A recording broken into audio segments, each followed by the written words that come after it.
Hello, this is Huntsman9, and today I will be talking about the new DualSense PS5 controller.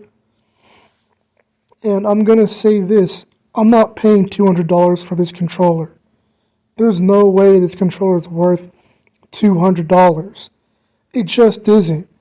PlayStation, why couldn't you just fix why couldn't you just fix the PlayStation 5 controller? From the get-go. Why couldn't you just fix the stick drift? You know what I'm saying? There's no way I'm paying for this. Maybe if someone else decided to buy this for me for Christmas or whatever, fine, but there's no way, that people are just gonna go out and oh, I gotta buy this. There's no way. This is just as bad as what you did with the PS Vita. The console that you believed to fail. You know why you lost so much money from the PS Vita? Because you kept on overpricing the memory card. And that's basically what you're doing with the controller. The controller's $80, right? And then, for the PS5 controller, then you're going to up the price to $200 for the DualSense? There's no way. Just because you can change the modules, yeah, okay, change the modules. But here's the thing. So this basically means every 5 months, right? By the way, I have a PS5 controller that after 3 to 4 months, or at least 4 to 5 months, it immediately had stick drift. The controller itself, instead of using modules. Because even then with the modules, what's going to happen? Are you going to rig the controller to make it where we have to go out and buy more modules every 3 or 2 months? You know what I'm saying? Because that could happen. That's a reality. The old saying, don't make it too good. But even then, you know what I'm saying? It's just one of those things, every 5 months, it's oh, I got to go buy, new modules for $20. And it might be more than that, or you might bump up the price again. You might make the modules $30 or $40. And by the way, the PS5 DualSense controller isn't even worth $200 in the first place. Why? Because the whole controller, right? It only cost at least 99 cents to make. It's almost like you're doing what GameStop is doing. You're pulling a GameStop. You know how GameStop does, right? You'll pay $80 for a game or $50 for a game, and then GameStop and you try to take that game back, right? And then GameStop will take that price for the original price for the game and be like, oh no, you're only going to get $10 for this game. Do you see what I'm saying? That's basically what PlayStation is doing. Oh no, we're going to make it $80 even though the controller is only going to cost $1 to make, right? $1 or $2. You know what I'm saying? It just doesn't even make any sense. It really doesn't. PlayStation, I'm going to tell you this right now. A lot of us gamers, we are tired of it. We're done with this. The way you've been trying to sell your products to us, we're not doing it, man. Enough is enough. Now, if people really wanted to say that this is worth it, right? The only reason why it would even be $200 in the first place is because of all the junk that comes with the DualSense controller. And yes, I'm going to call it a piece of junk for all the parts that come with the DualSense. Why? All right, because what are you getting, right? That's going to make it, bump up the price to $200. The case that they're giving you, that white case that they're putting in the package for the PS5 DualSense controller, and then the extra 2, thumbsticks, all right? And then the extra triggers and extra buttons. That's literally the only reason why it would be even $200. Not to mention the, charging cable. But even then, because of the controller's battery life, really, dude? But like I said as well, all the things I just mentioned that you get with this controller is the only reason why you could even make it $200. But it's basically an excuse to be oh, well, you get all these different things. It's just a way to justify, oh, well, this is why it's worth $200. Even then, it's still not worth it. You know what I'm saying? It's like you're just trying to add in a bunch of stuff just to justify the price. It doesn't work. And like I said, a lot of us gamers, we're not doing it. We're done with this. And PlayStation, like even if how you've been trying to sell us certain things or certain things that you just didn't give us with the PlayStation 5 itself, I know a lot of people want to use the excuse, oh, it's because of the pandemic. You can't even use the excuse about the pandemic. You know why? Because even with the PS4, PlayStation, you've been doing a bunch of underhanded, greedy tactics, even when the PS4 was out. You were doing stuff like this with the PS Vita. Dude, we're not falling for it anymore. We are tired of it. You know what I'm saying? To me, it makes me feel like you think we're all stupid. Like that we're all going to just fall for this. We are not.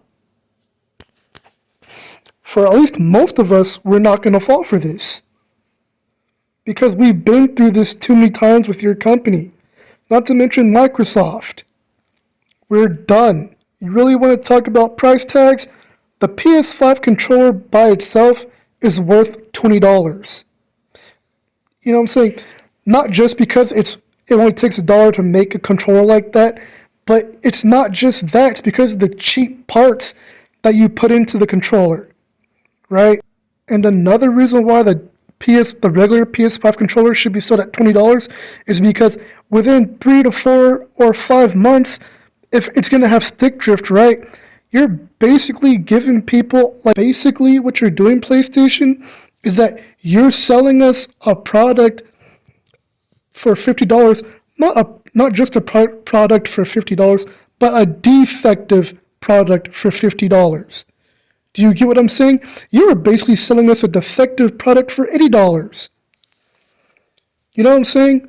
Why are you selling me something that's defective? You see how ratchet that is? Bro, it's no better than, you know what I'm saying, how ratchet Nintendo has been being with their controller as well when it comes to stick drift.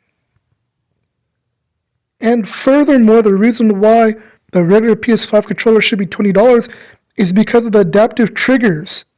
The fact that they don't really work the way they should. Because why? Because you used a bunch of cheap parts to begin with.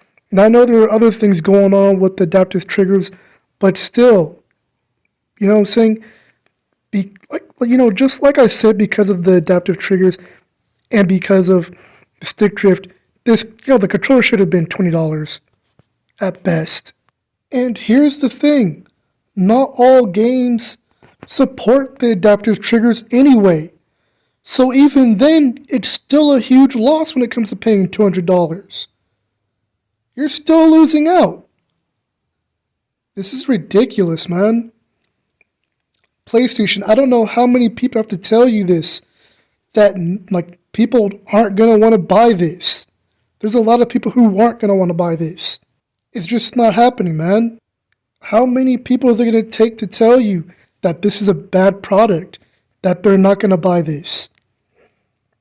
Not only that, I can't wait to see someone actually tear open this controller and see what's really inside of the DualSense Edge controller. I can't wait. You know why? Because if there's a bunch of cheap parts in a DualSense Edge controller, it's going to prove my point even further. You know what I'm saying?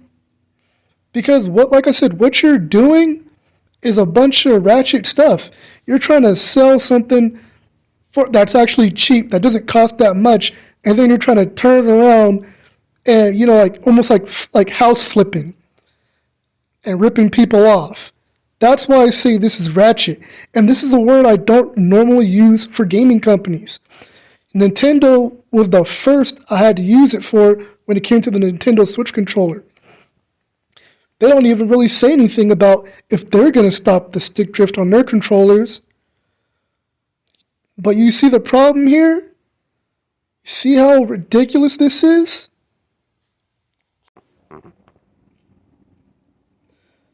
So recently what I decided to start doing is start looking into controller alternatives because of stick drift for the PS5 controller.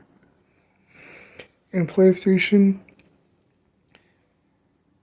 You know your controller is bad when someone has to look up other controllers. You know what I'm saying? That are compatible with the PS5. You know it's bad when someone like me or anyone has to go out their way just to find a better controller that's going to work and not, have stick drift on it. Because this is where we're all at right now. This is where I'm at right now. I'm looking into keyboards because at least to be better than paying $200 for something you could have fixed in the first place. No, you just want to overprice it and be greedy. This is getting out of hand now, and I'm not putting up with it. A lot of gamers aren't putting up with it anymore. We're not falling for it anymore, PlayStation. And what's even more insulting is how you have people that will basically overpraise the PlayStation when it comes to, controllers and stuff like that. Like, I understand because of the dual, like or should I say, like the adaptive triggers, things like that. Oh, okay, fine, but, what I'm saying, it's just like PlayStation isn't the only one that has amazing controllers, you know what I'm saying? And I'm not talking about knockoff brand controllers. I'm talking about controller brands that are actually official, that have nothing to do with PlayStation, and their controllers are, a whole lot better when it comes to not having stick drift. Like, for instance, there are like Mad Cat controllers. Yeah, so there's basically Mad Cat like controllers basically that have pretty good precision, and I'm pretty sure that they would last obviously a whole lot longer than a PS5 controller. But of course, companies like that, they're not really you know kind of like discontinued when it comes to certain controllers like that. But it's just an example to show it's not like there aren't other competitors and other controllers that are better than your controller, PlayStation, or for Microsoft. The problem is you made sure that nobody can use other controllers on your console. Like, literally, it's like you try to you try to play a PS5 controller, right?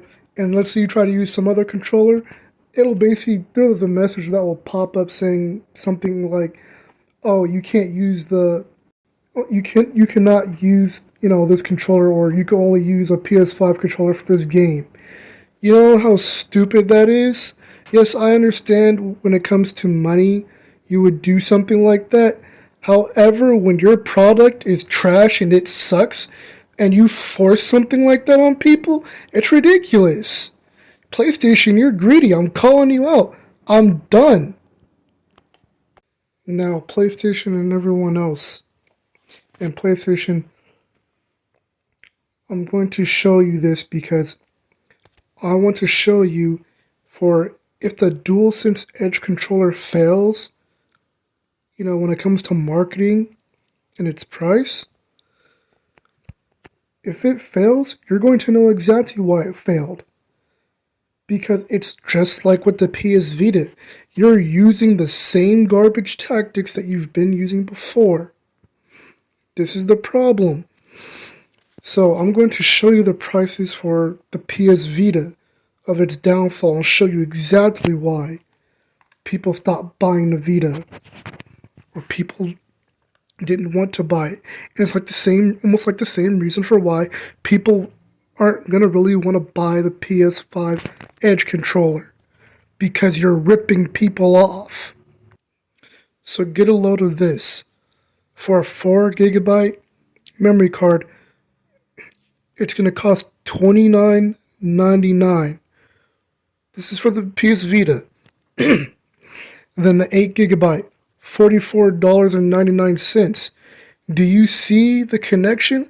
Look at how these prices are going up. This is why you've been losing money, PlayStation. Stop being greedy. It needs to stop. 16 GB, $69.99. You see the problem? Original price for the PS5 controller, $70, right? How did we go from $70 to $200? How did we get here? How did we get to $70 jumping to $200? Do you see this, PlayStation? Stuff like this is why you've been losing money. I've said this before in some of my other videos. Why you've been losing money. Same thing for Microsoft. It needs to stop.